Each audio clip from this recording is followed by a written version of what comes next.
Hey everybody, it's Rob from Flailthroughs. This is Gundam Battle Operation 2, and this is a guest video from Demolition Hound, who is using the newly buffed Quess Yag Dogga in space. It seems to have gotten a decent overhaul. I think it has a larger ASL area for its funnels now. The overheat time on those got reduced, and both of its beam weapons, the Megaparticle Cannon Shield and the Beam Gatling, got limiter release. So at full heat, you can basically get an alternate firing mode for each of those weapons. The shield lets you fire without charging and lasts for about 3 shots worth of time. And the beam Gatling just lets you keep shooting for as long as the gauge lasts. Of course, if you get interrupted like Demo did, that's of dubious use. But even so, it's not a bad tool to have.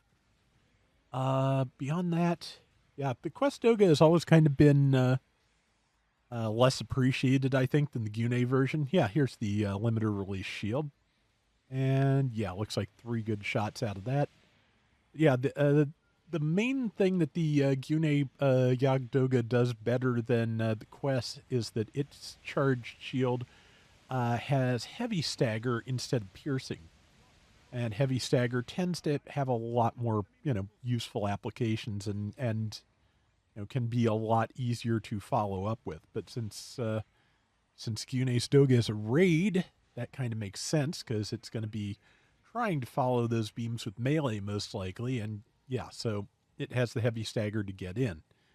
With Quest, of course, it's a support probably going to be following up with more beams, especially now after the buffs. So, yeah, that might be a little bit overkill to give that heavy stagger, or maybe it's not. But just yeah, they wanted to differentiate them, and here we are.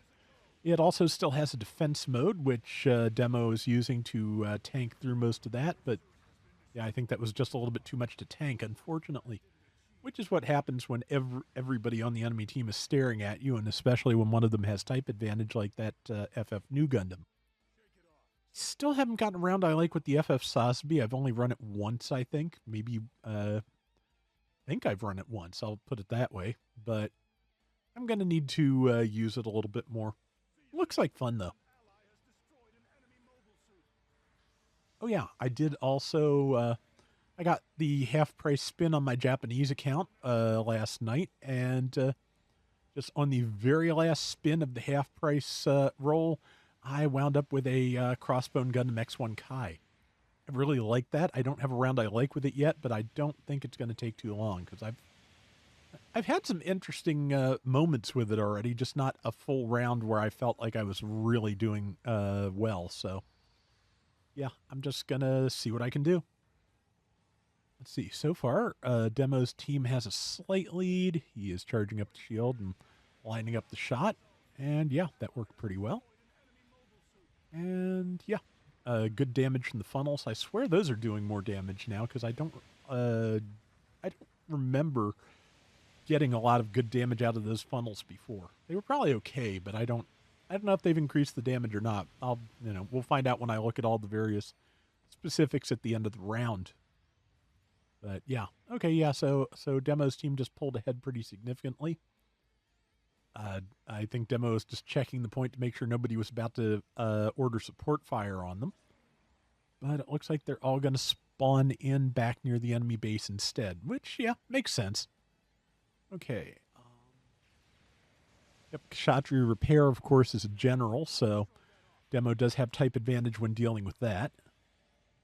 And yeah, trying to get to some cover here because even in nice dark colors with just a little splash of color, I'm sure is a decently obvious target the way this is lit. So, and there's a bunch of missiles. And I'm not. Yeah, I think the Kshatriya Repair has funnel missiles similar to how the C and Penelope work. Not 100% sure on that because I've never gotten it myself, but I think so. I'd like to get that. Well, I'd like to get everything. Let's be real. I would love to have a complete set of mobile suits in this game, and the chances of I think it ever happening are pretty slim to none. But It's always nice to get some new stuff, and I've gotten some decent new stuff lately. I would really love to see the recycle ticket store fill up a little faster, though. If if I just burn through a lot of most of my tickets getting the new stuff, like after hoarding, relatively speaking, for a very long time, yeah, I don't see that happening. Okay, yeah, and just unfortunately, the FF Sosby just has so much firepower that even with demo able to tank the strongest attacks it had, didn't really leave him with enough resources to retaliate meaningfully once those attacks had passed. Kind of had to keep blocking or, get destroyed even a little quicker. But let's see. Team's still doing pretty well, though, and there's only a couple of minutes left. So, yeah, this is definitely going in their favor. And I'm going to have to take this out because I never thought the Quess Doga was as bad as the people who, didn't who wished it had the heavy stagger said. It's generally okay. I think that's the thing though. When it came out, especially the Gune Yag Dogga could be really good, and the Quest Doga was okay. They did, I believe, over the years, improve the heat consumption on its Gatling because that when that first came out, that could really burn through its heat gauge very quickly. This point, of course, even if it did, it would have words. It would, you could instead use the alternate fire mode, which, yeah, does seem to be able to just pour on damage forever. Good use of the full heat gauge there, taking out the Kshatriya. And let's see, that is a standard Sasbi because demo has advantage on it. The Quest Doga is a support, so yeah, if it were the FF, it would be type neutral. Okay, but yeah, so far, round's almost over, and Demo's team seems to have it in hand, so that's good. But yeah, this looks good. And see, Sosby's making okay inroads, but I have a feeling I usually do, especially at these costs. I have a feeling Demo built for melee defense because it did tank all that fairly well. The beams are definitely doing more to it than the melee attacks. But yeah, this is Demo is once again in a rough spot. Just everything is focusing him because they're trying to make up points before the end, and they are getting really close to it. So hopefully the rest of the team can hold out for about 15 seconds or take out another enemy or two to keep that lead safe. But yeah, this is going to be a close one regardless. Let's see. Yep. And 1-0. And it looks like Demo's team pulled it off. Nice. All right, let's take a look at final scores. But that looked pretty good. And yeah, I'm definitely going to have to try this because like I said, I like this this Doga. It's fine. Oh, one of those. Yeah, I hate it when it hangs before the mission complete screen. I've had it disconnect there, and that is really frustrating after a good round. Okay, 4,600 out of 15,000 points, 5 and 3, 188,000 damage. Very nice. That is going to do it for today's Gundam Battle Operation 2. We will be back soon with more. Till next time, everybody take care and have fun. Later.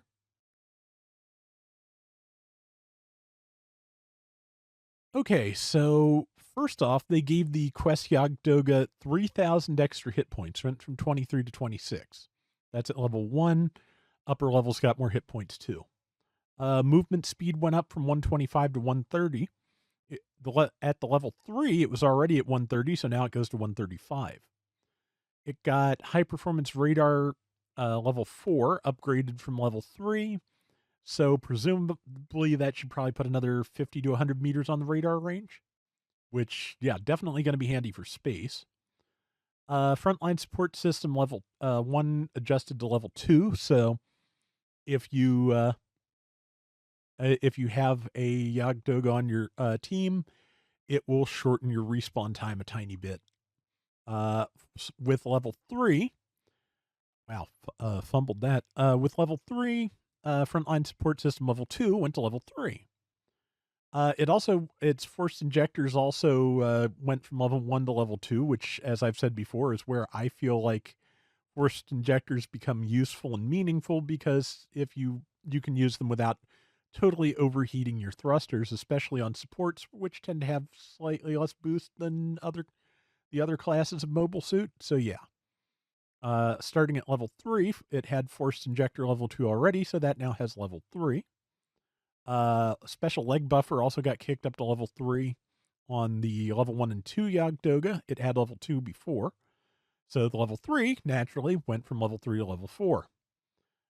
The first 2 levels also got its special left arm equipment buffer skill adjusted to level 3, so that's, damage reduction if you hit that little shield. The Mega Gatling gun's overheat was shortened from 18 seconds to 15. It got the limiter release function, which means basically it can fire until the gauge depletes. The Mega Particle Cannon in the shield, overheat shortened by 5 seconds there, went from 22 to 17. Charge time went down by half a second, went from 5.5 to 5 even. Got the limiter release function. The funnels, the pincer funnels, their overheat time dropped 4 seconds from 22 seconds to 18, and the ASL range was extended. Overheat on the surround funnels, which I think is the rear attack, overheat got shortened by 3 seconds there, went from 18 to 15. And yeah, that is pretty good considering it was pretty far. It was a good solid 5% down on win rate, at least at all costs. At 650 and 700, it was hovering about 45%. The average win rate for support types at 650 is an even 50%. At 700, it's 51.8%. So yeah, definitely underperforming there. At 750, it was worse. The average support type win rate there is 50.6%. The Yag Dogga had 43.6 at level 3. Rival win rate was pretty rough. 40% even at 650 against the 49.8 rival win rate overall. At 700, 51.9% is the average for supports. It was at 44. And then it was a full 10% down at 750, where the support average win rate is 48.9%, and it was at 38.6. Damage was below average across the board previously. At least words, Rob. 92,000, the average at 650, it was doing 83. The support type average damage at 700 is 101,000, and it was doing 93. And then at 750, the support type average for damage is 99,869, and it was at 84,196. And on top of all that, losses were up against the average across the board. 750 was where it was least bad, 3.3 MS lost on average per round against 3.2 overall for supports. 3.4 at 700 against the 3.2 average for supports.